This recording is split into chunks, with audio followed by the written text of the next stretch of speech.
What's up, everybody? Welcome to an early edition of the MMA Crunch Time show. I am your host, Mike Brown, aka H3 Buddha, here with my pal that's probably going to win all the monies on a slate like this.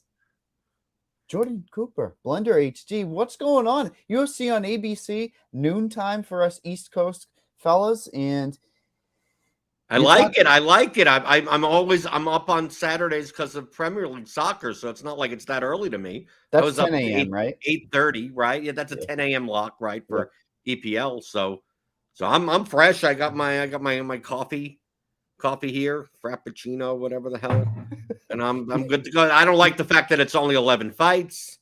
I mean, we lose all these fights, and then just like the combinations get smaller and smaller. But for 11 fights. And next thing you know, you have 42% of a guy that you're looking at going, why don't I just throw this in the toilet? Why don't I just do this? Why don't I just throw it in the toilet? I know exactly who you're talking about. This one is. Sure? Are you really sure about it? If you're playing Chase Sherman at 30%, well, there you go. It's scary. I'm playing him at higher than 30%. It's terrifying. This broadcast is brought to you by Fanduel Sportsbook. If you're in a legal sports betting state, take advantage of their awesome bonus offer. It's new customers get a bet $5, get $150 in bonus bets. Terms and conditions apply. We talk about this week in and week out, betting wise. You're not on that front, but there's some gassers. There's some spots where you're going to see fighters slow down the deeper the fight goes. And I think it's a live betting card more than anything. But when we talk about this fantasy side of things, there's two plays that are absolute smash plays that I put in a group by themselves. Is obviously Jolton Almeida, the main event favorite. How can you not? And then Carl Williams. This is an interesting case on Carl Williams this week. I guess we'll just start with him because he said, hey, I'm going to strike with Chase Sherman. I'm going to stand there and strike. I believe he's going to do that. He's the smaller guy, but his path to victory is so strong. I mean, this guy over 3 rounds is going to score you a crap ton of points. That's if he wrestles. That's if he does, exactly. So I found myself also pushing Chase Sherman's button in 2023, and it's terrifying. I hope he has back knee. Remember when he had all the acne on the back from doing some vitamin usage? I would hope he would do that because he's going to score tremendously well for his salary on this slate if he wins, period. But the context of this slate, you talk about spreads of fights, there's some obvious spots, and the leverage is built in, and you know exactly where you're going to get it. And I don't think you want to take Rozenstruik. That's the problem. Well, I mean, it's going to be one of those guys. I mean, obviously on Fridays, yesterday in the DFS pregame show, I do a first look for the card. And I always talk about the 2 contextual variables they need to look at when you're playing large field GPPs primarily. But I mean, any GPP on what is the nut lineup more or less likely to look like versus what they're going to be played ownership wise. So the 2 contextual variables are always the size of the slate and the spreads of the fights. Okay. Size of the slate. We have a small slate. Okay. So on smaller slates, there's less available fighters, which means, especially with the underdogs, simply winning is more beneficial than on a 15-fight card where, 70-point underdog probably doesn't make the nut lineup. And that's then what I was going to ask you. I had to ask you. It seems like win equity you need it on this card, but there's the Lisboas of the world. There's people that are going to go to a D-Rod. There's people that are going to play either of the 2 old guys, right? But that's where the ownership ends up being. That's the problem. So it's like the win equity. I could see every favorite win on this slate, couldn't you? That's my problem on this particular. Absolutely, and then if that's the case, the highest scoring dog may make the optimal lineup. But to put the case in, you're making the case for the second point. We talked about the size of the card. It's a smaller card, 11 fights. Spreads of the fights, which means what the money line differences between the fights. Well, this is the type of card where we have tons of bigger favorites. Right, we sometimes have cards where the biggest favorite's only minus 220. which means that the salary of the nut lineup could be much, much lower.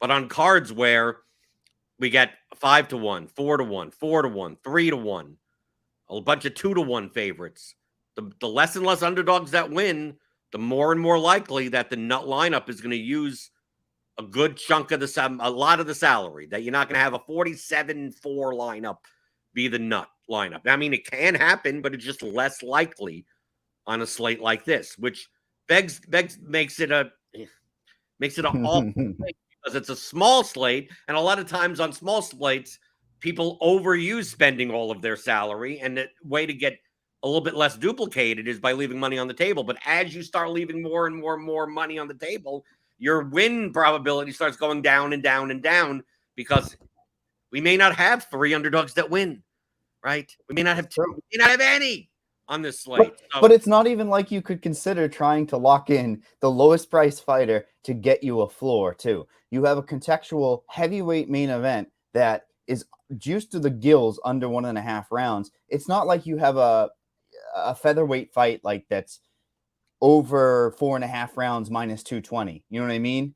That, at least, you know, if everything came perfect, you could blindly play like a dog in that slate. Why do you think I prefer Sherman to Rozenstruik? Because Carl Williams, I know his inside the distance line is minus 120. His win is he's not much of a finisher. He's really not he's not really a submission guy. He's basically a wrestler, not an MMA fighter. So he'll take you down at heavyweight, especially. It's harder to get back up, and then he kind of just lays on top of you and controls you. He'll do some ground and pound, but he's not viciously doing anything. Now, even in that case, if he does that for 3 rounds and has 12 plus minutes of control time, he could easily score 120 points without a finish. I mean, we've seen that in his past fight. But we also saw in his past fight that didn't look all that great in the 3rd round, right? It didn't, cardio-wise, I'm not saying Chase Sherman is the measure of cardio, but if this fight is more likely to go 15 minutes, I mean, it just gives 15 minutes for Sherman to find the one punch to knock him out. I mean, especially if Williams says that he's going to spend more time on the feet. And Mike, I don't want to be disparaging necessarily to fighters. Okay, I don't want that. They allow us to play this daily fantasy sport that we love, right? And hopefully make a lot of money in the process. But if fighters were smart, they wouldn't be fighters. Okay. Yeah, it's true. So a lot of times you get frustrated and you go, oh, okay, well, the path to win is to do this, obviously. And then they just go, how many times do we say that? Obviously, his path to victory is X. Sean Strickland, obviously, he should be at least attempting to take down Alex Pereira. Oh. And then he doesn't bother to just nope, I ain't gonna do it, right?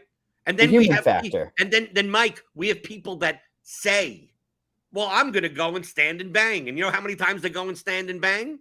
Most of the time. They're not deceptive or anything. They're not smart enough to be deceptive. So maybe we should believe Gaethje got a takedown last fight. Gaethje, who we know always had wrestling in his back pocket. It's the thing you don't know. It's the human factor. And we are by no means saying Chase Sherman, massive lock. We're saying in the realm of possibilities, in the way to build your lineups to be different on an 11 fight slate, you have to try to take some inherent risk. The play makes sense. I have him, Mike, projected to be the lowest owned fighter on the slate. Because probably people play Rozenstruik. A lot of obviously I have Williams. I have Williams at 46% owned. So So I've Sherman at 12. I don't think anyone will be single digit. I mean, obviously Rozenstruik will get more ownership because people main event fight. It's dude, this ain't a 5-round fight. No. This ain't going 5 rounds. I mean, dude, and if it does go 5 rounds, I could pretty much guarantee Rozenstruik ain't gonna be winning if it ends up going 5 rounds. But Rozenstruik definitely has one punch, knockout power. I mean, he does have a ceiling, but he's plus 400. So I don't care that it's 5. To me, there's no 5-round fights on this slate. These are all 3-rounders to me. There's definitely the other sneaky low-owned fighter in this range for leverage is Ihor Pretoria, which people aren't going to want to click his name. He's facing the younger, faster, but Olberg's still relatively green in MMA. blender. I mean, we're seeing a lot of commodities now being, 70, 80% win equity that are still relatively, they need to get new wrinkles to their game. And Olberg is a guy who gassed out as a commodity for us, 3 fights ago? I believe it was the Kennedy and Chukwu fight, which I guess that age is decent. Kennedy's moving up the Kennedy's chain good. a bit. But this it's is like the he did gas out. Mike, Pateria's going to be the worst fighter that Ulberg has faced. Oh, guaranteed. Right. And so, like, to me, Ulberg I have the most of out of any fighter on the entire slate. But I understand if you want to do I'm going to play Pateria against him, but I have Ulberg lower owned than Williams. So, like, I have him at 38% owned, which is not like low owned, but it's an 11 fight card. So 30% owned isn't like very owned. I just think there are more combinations of unique lineups that have Ulberg in it. More unique. Now, I'm not just saying they're unique, but less duped. With He's Ulberg got an interesting ceiling. But obviously Carl Williams has a higher floor because if he does wrestle, he could rack stuff up for 3 rounds easily. Ulberg is much more striking based. He's much more subject to getting knocked out by Pateria. Maybe Pateria even attempts takedowns, and Ulberg ain't anything on the mat because he's a striker. He's a world-class striker. But Ulberg, and then we also have fights where Ulberg plays very timid. And then there are fights where Ulberg could come out and have 220 significant strikes in this fight. That's the problem. I feel like the ceiling for him is more of an unknown because he could, even over 3 rounds, get a hell of a lot of volume. Maybe he gets a knockdown or 2 within there. So he presents he's a much very more higher case. variant. Mike, he's higher variant, which is the reason we talk about this every week. Especially an 11 fight card, I want to go towards the variance. I know dude, he could score 7 points and get knocked out. It's welcome to MMA, but I find the variance and I try to go, if no one wants the variance, I'll go and take it. If they're lower owned, under owned, and if people are like jumping towards the variant, like people are jumping to Johnny Walker, like there's no tomorrow. And that fight, talk about variance. That's the mid-range 8,200, 8,000 fight. Let me tell you that this is the fight that is second most likely to end inside the distance because the Almeida Rozenstruik is the most because it's 5 rounds especially. But plus 120 inside the distance for Walker, plus 160 for Smith. Like that, basically, there's 3. This is 3 outcome. This is a 3 outcome fight, right? This is a Walker scores a lot, Anthony Smith scores a lot, or the entire fight busts because these guys don't really wrestle. I guess Anthony Smith could a little.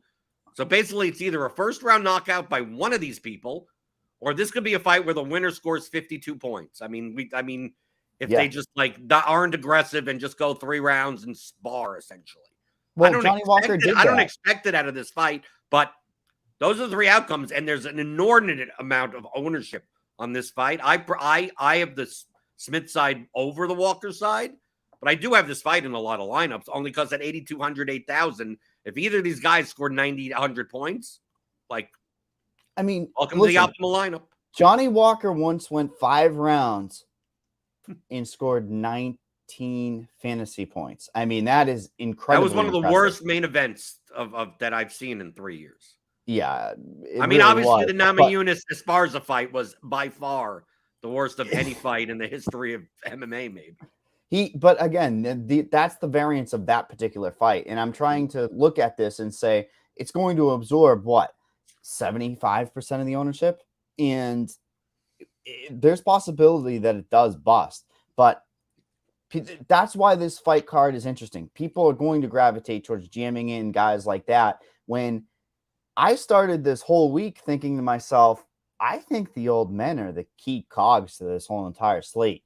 You and I are like locked in. We're on the same page, Mike. I always tell people when people look at these old guys, right? We're talking about Court McGee and Matt Brown. We have a 39-year-old and a 42-year-old. Once these guys start getting up in age, their durability and their cardio falls off, and it could fall off at any time by either of the fighters. So obviously, Court McGee has more wrestling upside, while Matt Brown is more knockdown upside, but Court McGee, I don't think has finished anyone since 2010. But when you see, he hasn't finished anyone since 2010. But Matt Brown is 42 years old. It's quite possible he comes in and has 3 minutes of cardio and then gets trucked, right? Yep, That's within the range of outcomes. And Court McGee is 39. It's also on the same side that he comes in, tries to clinch, goes for a takedown, gets uppercutted and deaded, right? And Matt Brown has the quick win bonus. I mean, like that, because they're old, right? We don't know what's going to happen. And then we also have the Lisboa Jessica Rose Clark fight. We have a fighter that's 7,800. The line is kind of flipped. It's now like even. This girl unknown is practically she has 5 wins. She hasn't fought in 13 months. She has 5 wins, and if you combine the records of all 5 of the people that she beat, 1 win. You and I are better. Right. 1 win amongst 5 fighters, and all 5 fighters no longer compete in MMA. Well, okay. You skipped right to that one. What about the other old man fight? Morono and Morono, but that's a little bit. They're a little bit younger. They're a little bit younger than McGee.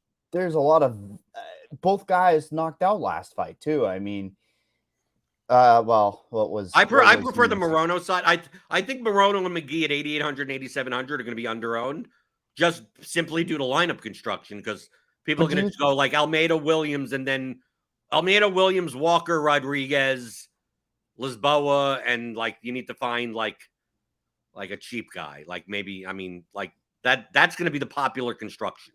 That's like why something like that. Grabbing something like the 2 old guys, mix matching, like whether it be Means Brown or like a Brown Morono type build, might be different, because the next step was exactly where you went with the Lisboa fight, right? That's another key cog to the slate. You're going to know exactly where you are on the first damn fight of the night, because you have a minus whatever, 125, minus 115 at 7,800. People are just going to start there. And we don't know what we're going to get. Is it going to be a kickboxing match? Is Clark going to autocorrect too hard and kickbox for 3 rounds? Or is she going to try to clinch? And we've seen how she could wrestle. I mean, Jessica Rose Clark could take a good. I mean, she could have 5 takedowns. You know, this fight is, I think, a complete unknown, and I think that Jessica Rose Clark is also probably fighting for a job. Guaranteed. I mean, she's 35. I sneakily, they try to go with the cute girl, the hot girl narrative, you know, and she's 35. I mean, they got her down on the card to potentially get another win, narrative wise, right? Like, okay, you could market her a little bit, but Lisboa is the unknown. You nailed it. Like, but it could be the type of fight. It's the same type of thing that with the old man type of fight, the variance of Lisboa hasn't fought in 13 months. She's younger. She could have gotten better. And Jessica Rose Clark could be done. I mean, could be just done. Broke her arm. Right. And Lisboa comes out and kills her. Or it could be the other way around, that Lisboa has no claim to ever consider being a UFC caliber fighter. And Jessica Rose Clark just says, I'm just going to squash you. Right. The thing that's crazy is Clark's going to be probably one of the lower owned fighters. I mean, her path to victory is strong. She's cheaper. She's the only reason she's going to be lower. I mean, the lowest owned favorite is going to be Ji Young Kim, because she's 8,900. So it's much harder to fit her into lineups, and plus 415 inside the distance. I mean, that fight that's my least exposed fight. The Kim Bohm fight. You know what happens. Low submission. Ji Young Kim will get a 9. Right. What'll happen is there'll be a quick win bonus for Ji Young Kim, and I'll be like, great. The favorite with the fact that she has only the 3rd highest inside the distance line shows how Jessica Rose Clark plus 525 as a favorite, Stamen plus 450 priced in the 8,000s. Kim is plus 415 at least. But I think that's more inclined because Mandy Bohm is awful. Yeah. Would you agree that Ji Young Kim would probably be an interesting play on another slate? And I say that because over 3 rounds, if you give her win points, she would have had 86 points and 98 points. She actually fights at a very decent rate.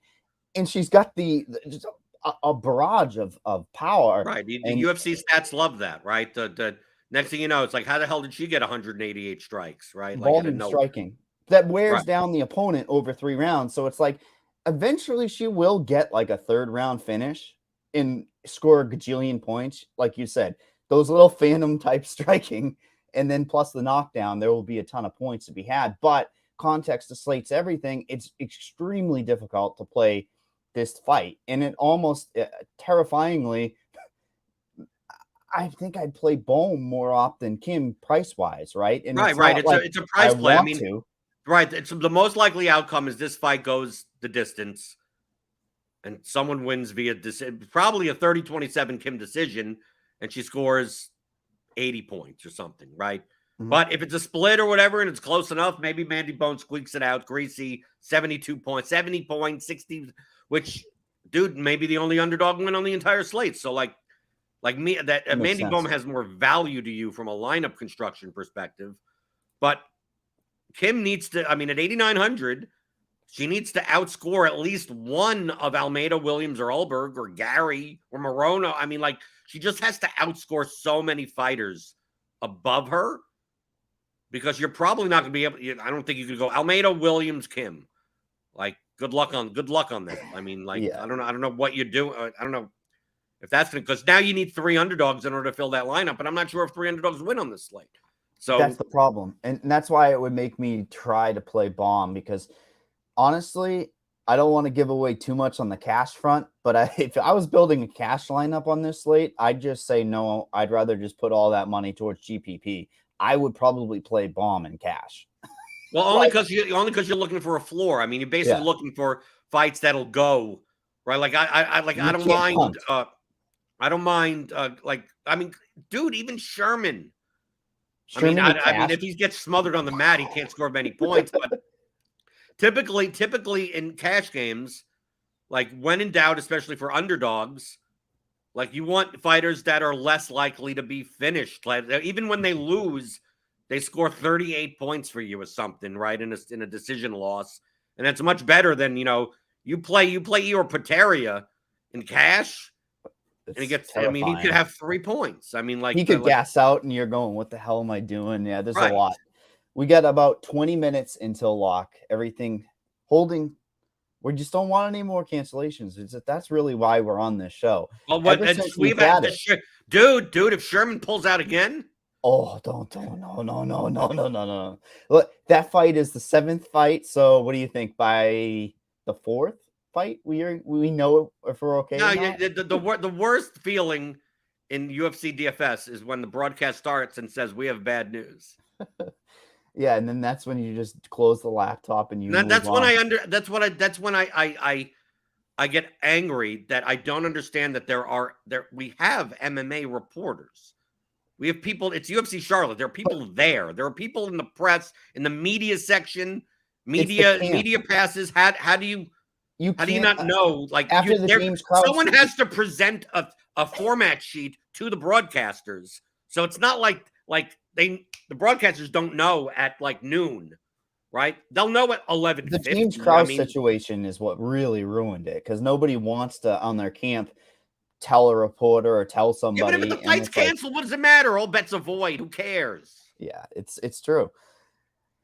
But yeah, 20 minutes before lock here, there's a few fights we haven't even touched on. And I'm going to start with one that I have, and I think might absorb some ownership. I honestly don't know at the top of my head what the ownership is. It's 11 fights, Mike. I know, but Gabe Green and Battle. I think that's one where you and I have a mold, right? What's the mold we have? Somebody takes down and controls the guy for 1 round. The next round, the other guy takes him down or cage control or strikes at keeps him away. And there's just not a lot to be had. I think of all the fights in this range, which there's a lot of action fights, like the Stamen fight should have some wrestling, should have some action. Gabe Green and Battle are probably the more likely to bust. And I wonder, do you need it? But I mean, Mike, they're 8,300 and 7,900. What's a bust? It could be an 88-point win is fine. That's why I think calling it a bust is a little bit scary. That's why, what's a bust? Like for those prices, what's a bust? 75. Like I mean, it depends on the 70. Walker Smith fight. The Green Battle fight, you have to admit, if both fights, Walker and Smith and Green and Battle, go the distance, Dead. Green and Battle has way more volume than the Walker Smith fight. Guaranteed. Yeah, no, there would Right. So have that to be. to me, Wrestling, I control. prioritize the Green Battle fight over the Walker Smith fight. Walker Smith has the higher upside because of a knockout. But I think in a Green Battle, and I mean, dude, Brian Battle, I don't know how much he can take a punch. Right? He puts his chin out there. I mean, Brian Battle is not the most defensively sound. Fun fighter. I mean, I'm not a big fan of score. Gabe Green, but I mean, dude, this is what the UFC is now. When they run out all these cards week after week after week, we look at the card and we go, half these fighters if we went 10 years back, these guys wouldn't even be in the UFC because they just ESPN needs content and they're going to show, a card, nearly every week. Yep. So it's like this is you would have to admit this is a quite on the scale of 1 to 10, this is like a 3 on like how low level the card is. Yeah, and there's a lot of these types of fighters that are just fighting to stay in the UFC at this stage as well. There's another fight right there we haven't really talked about, which is the Cody Stamann and Silva de Andrade. That's contextually an interesting one because you have a guy more expected to win inside the distance as an underdog, and then you have that wrestling mold, which is Cody Stamann, which is he a Jesse. Well, 2 takedowns not after last fight. week. I mean, yeah. But that's the problem. Last fight, I don't think he aged very well at all. I mean, he went to Brazil, so he looked good in a win in Brazil, but it's like that was a close fight. Like you scored 72 points, not the best in the world. Like, how are you handling that one? Because I can see Silva de Andrade be one of the more popular, obvious underdogs, and Lisboa's right there too. It's like I prefer de Andrade to Stamann, only due to price. I mean, to me, I view this fight very similar to Kim Bohm type of fight. It's most likely the problem with de Andrade is that he's low volume. Like he's kind of KO dependent to give you a ceiling. But like if Stamann doesn't wrestle, like this could just be a split decision. And then someone wins, someone scores 75 points, and 75 points is more useful for a $7,700 fighter than an $8,500 fighter. These guys typically are durable. I'd say typically, right? Silva de Andrade doesn't age. He just gets better with age. Like, look. Yeah, but the problem for him in DFS is that he doesn't really. He's not like as bad as like William Knight, like that type of crap. But he has the tendency at 2 to 3 significant strikes a minute and waiting for a shot. And if Stamann's not gonna engage with takedowns or anything like that, this could be a fight just played out at distance and no big shots and winner scores. Even with Stamann's ownership, you wouldn't. That's why I don't think Stamann's going to be. I don't think Stamann's going to be lower owned than Jessica Rose Clark. I don't think he's going to be lower owned than Kim.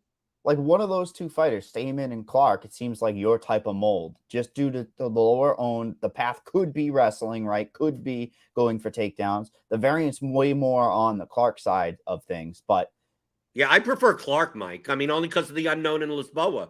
Like we already know who Douglas Silva de Andrade is. We already know Cody Stamann. Like I don't see high variance outside of a knockout at some point, and it's more likely to be on the Andrade side of it. Like to me, the Rose Clark Lisboa fight could be like one of these women could just really not be ready to or not be good, like significantly over the other. But like I said, when in doubt, I side towards the underdog in those types of situations when it's more likely that this fight goes the distance, and I just need wins. I mean, I think that the most likely scenario is that the optimal lineup has 2 of the top 3 price fighters. More likely than not. Doesn't mean going to happen. More likely than not. I would say the most likely construction has 2 out of the 3.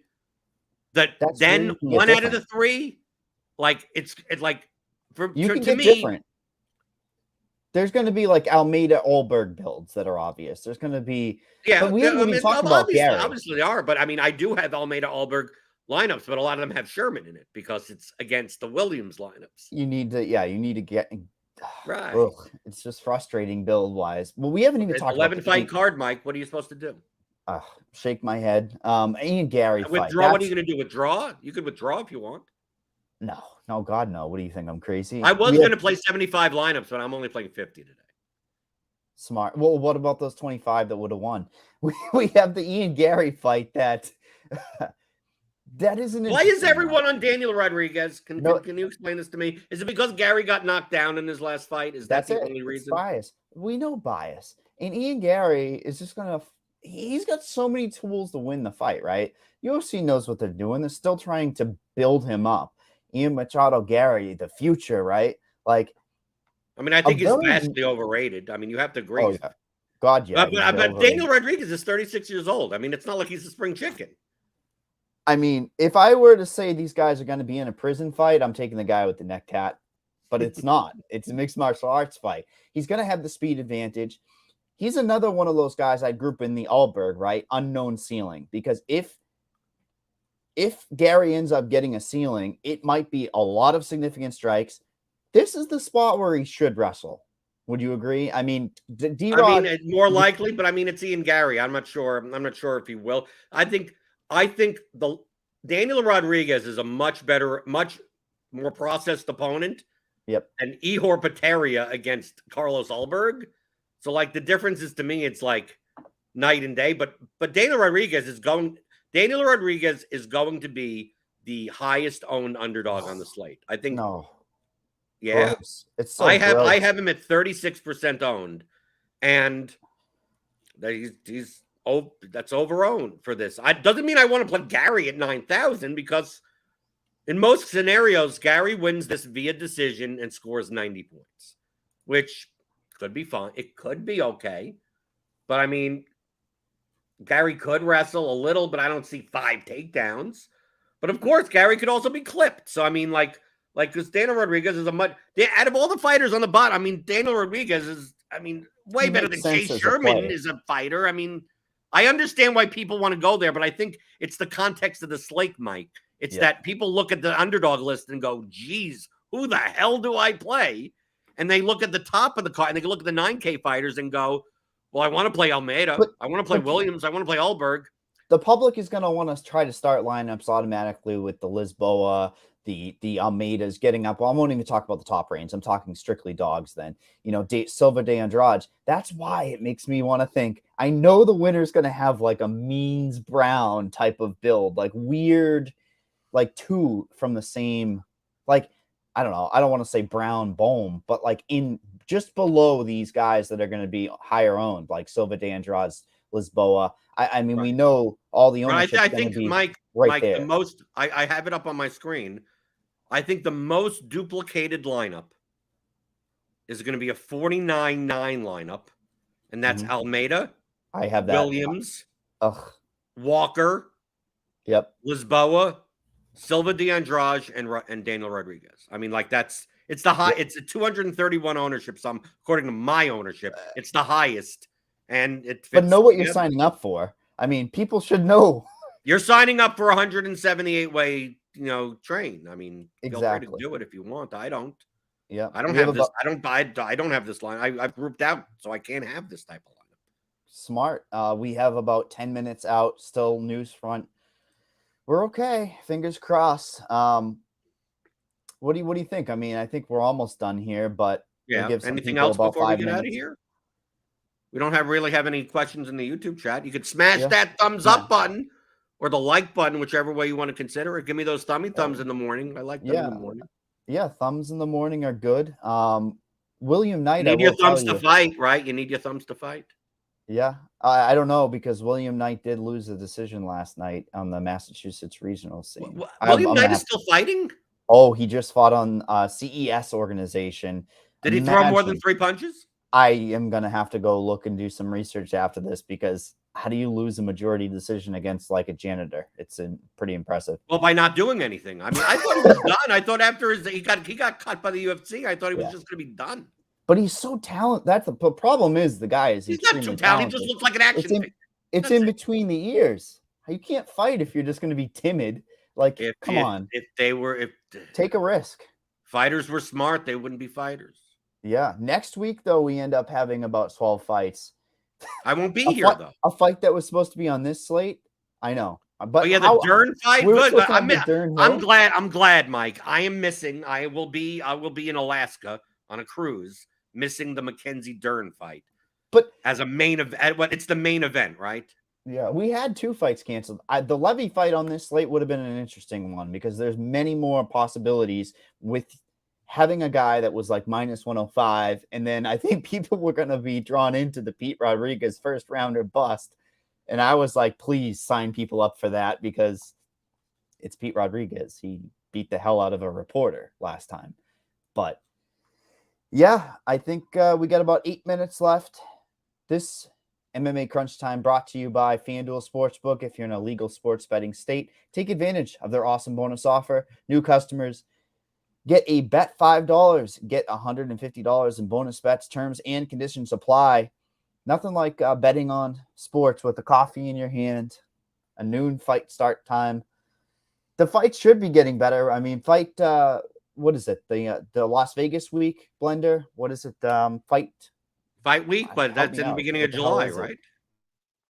Oh, apparently Blender didn't want.